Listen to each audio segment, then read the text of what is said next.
Welcome to Shooting It Straight with Stan. I'm your host, Stan, the Annuity Man, America's annuity agent, licensed in all 50 states. Today's topic is avoiding common pitfalls with annuity purchases. And this topic kind of comes from my team and the calls that they get. And they provided examples of which they kind of didn't need to do because I've been doing this for decades. But I listened, and it was kind of the same things I always ran across as well with annuities. Now, just to make this very simple, if you bought annuities, I don't care what type, just for the contractual guarantees, you're going to be in good shape.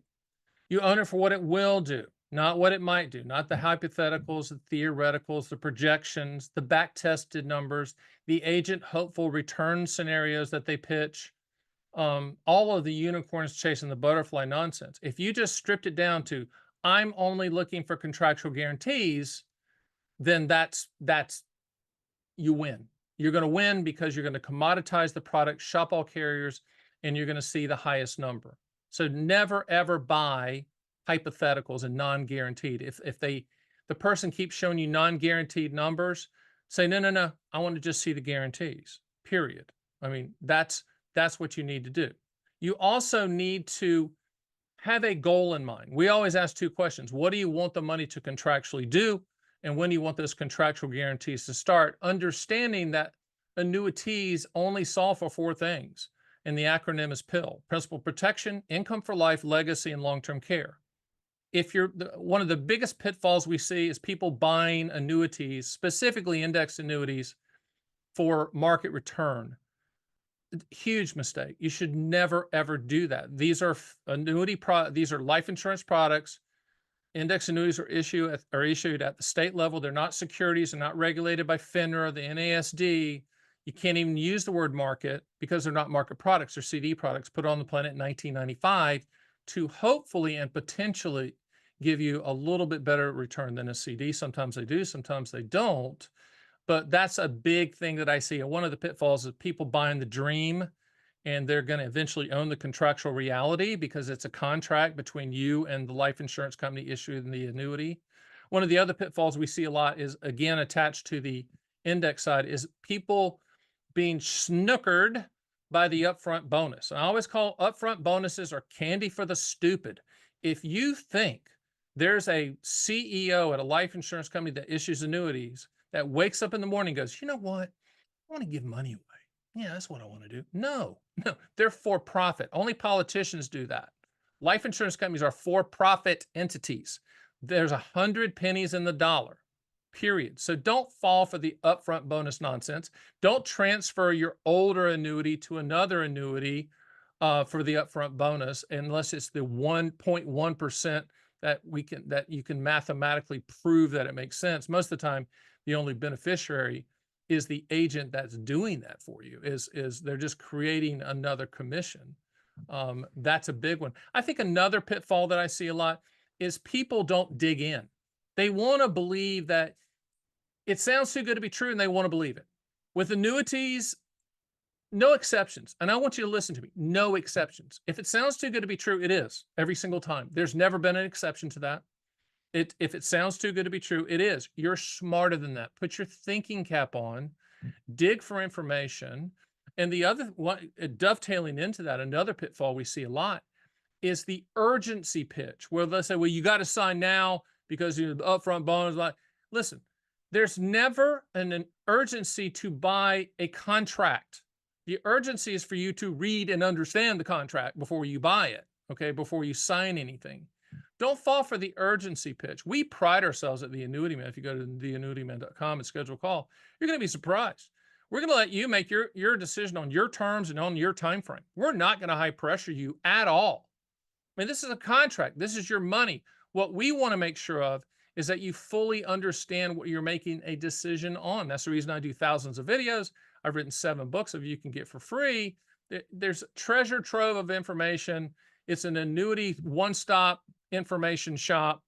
And if you decide to move forward with us, we'll take care of everything. But that's going to be on your terms. There is no urgency to buy an annuity. Another pitfall we see a lot is people will attend the expensive steak dinner seminar from the postcard you got in the mail, and, you know, it sounds too good to be true and you fall for it, etc. No, don't do that. Go swallow the food and don't swallow the pitch.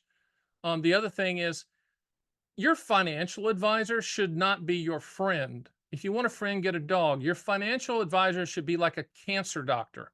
Your annuity advisor should be like a cancer doctor. And what's a cancer doctor? They walk up to you and go, "You got cancer. We got to fix it. This is what they don't sugarcoat it."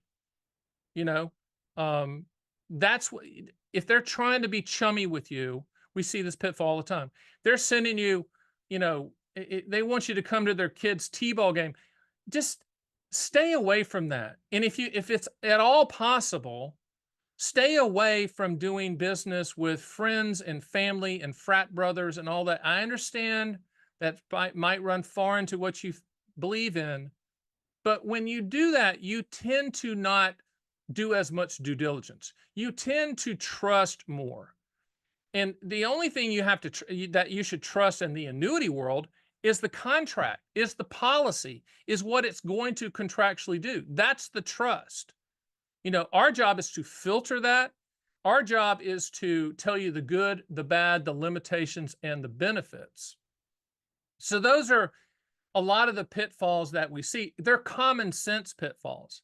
If you put your thinking cap on and wouldn't fall for the sales pitch and the snooker and the good snookered stuff and the too good to be true, and if someone says the word hybrid for no reason, I mean, there's no hybrid annuity. I mean, if it sounds too slick, then it is.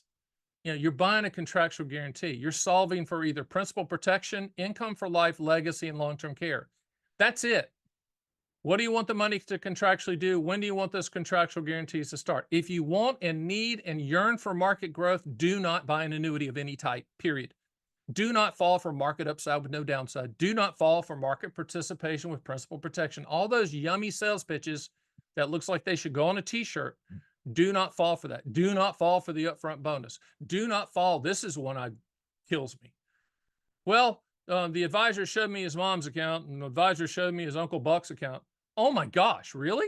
That's about as low rent as you can get. That's garbage. That's ridiculous. And oh, by the way, that back tested number they share, well, Mr. Jones, Mrs. Jones, if you'd done it 10 years ago, you'd made 7, 8, 9%. That's illegal in a lot of states. They're not allowing that. I wish it was across the board, but you shouldn't fall for that anyway. Remember, annuities are contracts. They're transfer of risk contracts. Don't believe it? Buy one. You're going to get a policy mail, and it looks eerily similar to a contract. So that's the reason that we are so unique out here, that we only focus on the contractual guarantees of the policy. Even with index annuities that are the dream product that everybody seems to pitch, regardless of whether you have a sore throat, a sprained ankle, or if you actually need one, we use it as a delivery system, a cost-effective and efficient delivery system for the income rider contractual guarantee for lifetime income in the future. That's how we use it. We don't look at the hypothetical and the what ifs. We use it for the will do, not the might do. So break it down by the contractual guarantees. You own annuities, I don't care what type, for what it will do, not what it might do. And so those are some of the pitfalls. If you have a new one, run it past us, but I think I covered the gamut. I've been doing this for decades, so I've seen and heard it all. So hopefully we are, interrupting some of those really bad sales pitches so you can make a good decision on your terms and your time frame. That's Shooting It Straight with Stan. My name is Stan, the Annuity Man. See you next time.